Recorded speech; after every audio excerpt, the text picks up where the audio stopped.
into the Tulane Athletic Hall of Fame in 2000. He was a big part of the Liberty Bowl championship team at Tulane in his senior season, an AP All-South Independent Team player all 3 years he played on the varsity. And of course, for the better part of 3 decades, he served as a color analyst on Tulane football radio broadcasts. At 5-2 overall, 3-0 in Conference USA. Tulane will host Tulsa Saturday at the Mercedes-Benz Superdome.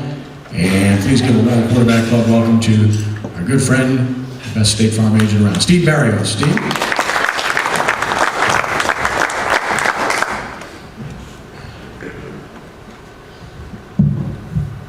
Thank you so much for having me here. I really appreciate this, and I must say this is the first time that I have spoken to this group in probably at least 7 years after a victory. So it is a pleasure to be here after a victory, and I can't tell you how unexpectedly excited I am about this season. Curtis Johnson came in last year and he said that he was going to change the attitude, the mindset, the philosophy about Tulane football. And as of today, he has really done all of those things. And what's most impressive is the way that the players have bought into his philosophy and their change of mindset. They really believe in Coach Johnson. He's gotten some great commitments. He came in late, of course, last year due to his association with the New Orleans Saints, but he was able to get some good recruits. His past recruiting season was even better than the year before. And as Coach said, he's getting some early commitments, which Tulane in the last decade has really had a problem getting early commitments, but now they're getting guys to commit early, and especially from the river parishes, those schools like that. Coach, all I can say is that, when you knew Coach Johnson, of course, people change as, I did. I had a tremendous spiritual conversion in 1974, and when you marry somebody named Angel, it's got to have an effect on you, all right? So he's done that. As Ken mentioned, this is my 31st year doing color for Tulane football, and it's kind of a funny story how I got to be the color analyst, because when I finished Tulane in 1972, I was drafted by the New Orleans Saints. I went to training camp. Their head coach at the time was a guy named J.D. Roberts, and we went to Hattiesburg. Coach Roberts and I had a real personality, conflict, so to speak. I had a personality and he didn't have one. But we also had a big conflict about my athletic ability, so after a couple of weeks, I got cut from the Saints, and the next year I had a tryout in the Canadian Football League in Toronto, and from there I went to the first year of the World Football League, which is the old World Football League in 1974. I had a tryout in Birmingham, and then in 1975, which was the second year of the World Football League, I went to Jacksonville, became a starter on that team, and unfortunately the league only lasted 7 weeks, so it collapsed. I went back to training camp in '76 with the New Orleans Saints under Hank Stram, which was his first year. And that was interesting for me because I got cut twice that year. I got cut, called back, got cut again, and that was my pro career. But anyway, I understand that because of my past 31 years with doing color for Tulane football, that the local station here, WYES, is doing a documentary about me. And unfortunately, it's the first documentary that's going to be X-rated, because I have 6 ex-ADs, 9 ex-head coaches, and 6 ex-play-by-play guys that I've worked with. But it's been a great run, and I've seen a lot of You know, remember the movie The Good, Bad, the Ugly? Well, I've seen a lot of bad, a lot of ugly, and just a little good. And of course, the good was the 1997 first year of Tommy Bowden. Of course, the undefeated 1998 season with Tommy Bowden and the team going undefeated, winning Conference USA Championship in the Liberty Bowl. But getting back to Coach Johnson, he's come in, he's really changed the entire mindset of the program. That was his goal to come in. He's changed the attitude, the philosophy, and what's so interesting to see from my standpoint as I've seen these teams and the players over the last 31 years is how the players have really bought in to what he is doing and his staff, and it's just amazing. These guys believe in him. They believe in what he's doing. They believe in everything he really says, he preaches. You know, when Tommy Bowden came in 1997, it was really, you could really see the night and day between coaching philosophies and what a coach could do, because Tommy Bowden did what he did with the recruits that were at Tulane before he got there. You know, I'm talking about the Sean Kings and the, Juwan Dawsons and all those guys. And so that was a tremendous, and of course, most people don't like to acknowledge this, but Tommy Bowden and Rich Rodriguez were innovators in the philosophy of their offense and what they did and how they ran the offense. And it was just a tremendous time to be associated with Tulane football. Coach Johnson comes in, and now he's having to do it from the ground, pretty much from the ground up. He's got a core group of senior players that are really outstanding in my mind, and I feel so, I don't know what the word is, but I just feel so, grateful that these guys, these seniors, are now experiencing for the first time since they've been at Tulane what it's like to win. They have never really had a winning season. They're on the brink now of one win away from becoming bowl eligible. And Coach Johnson has done this through hard work, a tremendous coaching staff he's put together, recruiting, and of course, getting his players to believe in him, his staff, and the system that he's put together.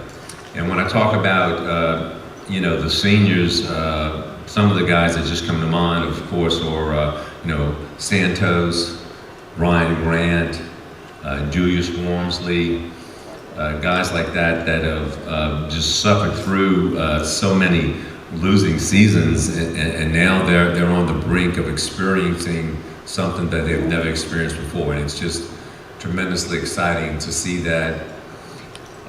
These guys have, Coach Johnson did a good job also of bringing in some transfers that have come from, experienced programs that have had some winning success, Davenport, Peoples, Nixon, Grant, and of course, the biggest coup of all, after losing a guy like Ryan Griffin, the biggest coup of all, I think, was getting Nick Montana to come to Tulane, because the cupboard was pretty bare at quarterback, and Montana has come in.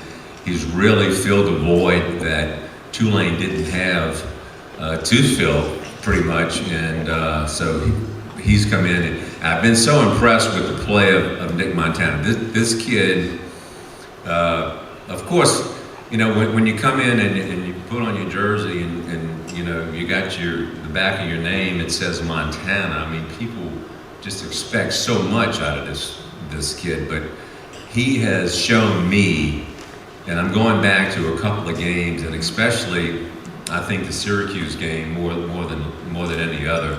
Nick Montana just got for lack of a better word, he just got the crap beat out of him, but he never gave up. And I said this in one of my pregame interviews, is that even though we got beat so badly by Syracuse, the thing that stuck out to me, the positive, was the play of Nick Montana. How he never gave up, he never stopped. He was hurt. He got knocked out. He came back in, and then this just continued.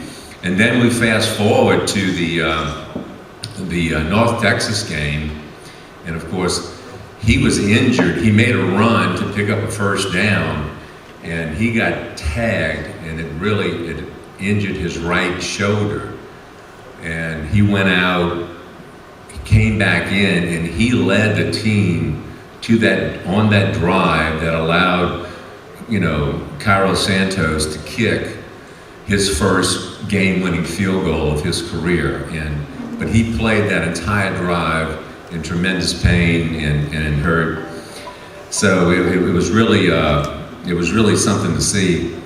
Now we go to the East Carolina game, and of course, Montana is so injured that he can't play, or they don't want him to play, so they hold him out, and Devin Powell comes in. And of course, I'm thinking that, well, this is it. I mean, Devin, even though Devin is a great athlete and he was highly recruited, Devin has really played very little. Devin comes in and does a tremendous job managing the game. But more than that, the Tulane defense has just been phenomenal. It really has. I just can't say enough about the way these guys have played, the way that they have kept the Tulane offense in these games, and it really has been, going back to North Texas, even going back to the ULM game, the Tulane defense just totally annihilated ULM. And there's a team that put up 62 points on us the year before. We go up there and we just totally, take control of the entire game, hold them scoreless for the first half, knock out who I thought was one of the better quarterbacks, not only in the state of Louisiana or in his conference, but one of the better quarterbacks in America, in Colton Browning. We just knocked him out the game totally, and it was just such a pleasant surprise for me, because I think nobody, if anybody was a betting man and they bet on Tulane in that game, they were crazy. But Tulane did win that game, and we go back to North Texas. Again, the defense keeps us in the game, and East Carolina was the same thing.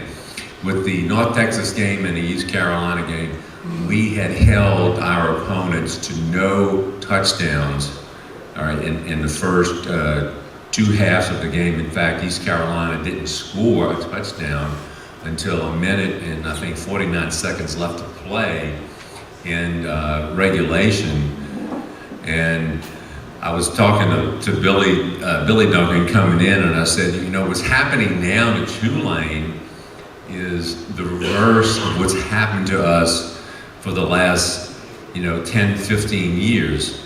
Everything that could go wrong for us has went wrong. Now, things that we obviously think are gonna go wrong are not going wrong. Who would have dreamed that the kicker from East Carolina would have missed a gimme field goal to send the game into overtime, and then Devin Powell doesn't throw a touchdown the entire game. He winds up throwing 2 touchdowns in overtime. The defense holds, the field goal kicker comes in, he misses another field goal, and without hesitation on the first play, we send in Cairo Santos, the best kicker, of course, according to last year, the Lou Groza Award winner. Without hesitation, he comes in and he wins the game. And so it's just been an incredible ride, an incredible season, and it's just so gratifying for me to see the complete turnaround that Tulane has had in such a short time. And it's I think, totally responsible to Coach Johnson and his staff. An interesting thing that most people don't realize is that on a college coaching staff, there is usually turnover every year. Every year, people are fired, people leave. Coach Johnson and his staff did not have one defection from 2012 to 2013. The entire staff stayed, the entire staff is intact, which again shows me that not only does Coach Johnson believe in his staff, but also the players once again have really bought into what they're doing and what this team is all about. Of course, we're still one win away from becoming bowl eligible, but more than that, who would have thought that right now we would be atop our division in Conference USA? So it's just been, for me, it's been an incredible year. It's really been a pleasant surprise, and I'm just so happy to stick around and see this. My goal when I started doing the radio back in 1978 was to maybe do it, 4 or 5 years, and next thing I know, I'm doing it 15 years, and I worked with guys like Larry Matson and Ken Berthelot, and I worked together for 15 years. I had a guy come in who was only here 1 year. His name was Jim Freeman. Then Sean Kelly came in, and I worked with Sean Kelly for 5 years.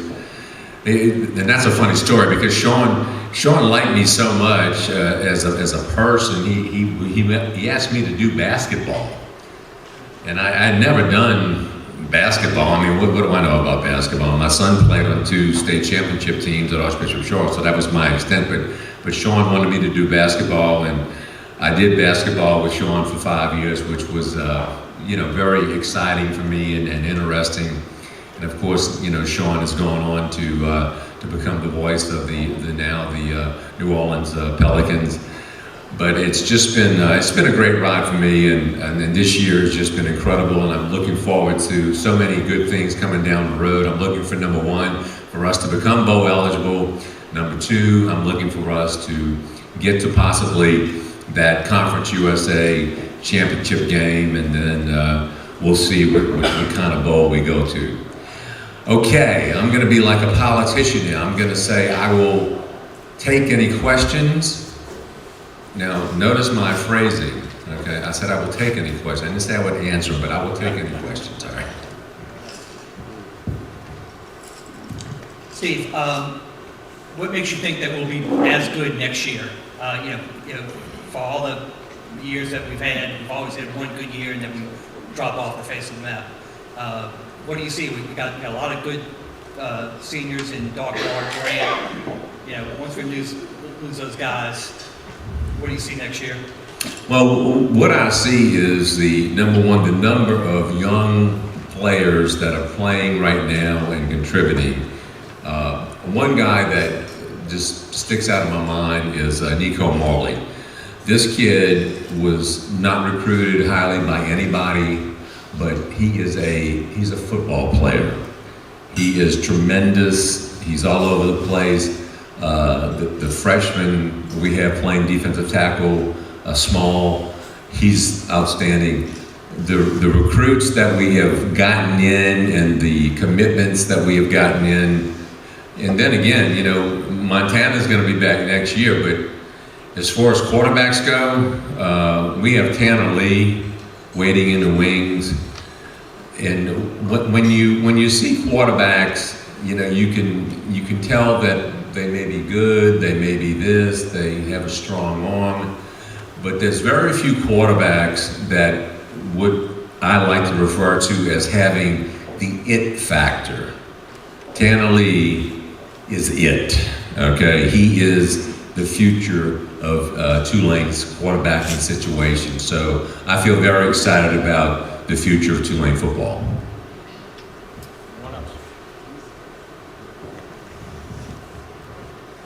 Thank you very much.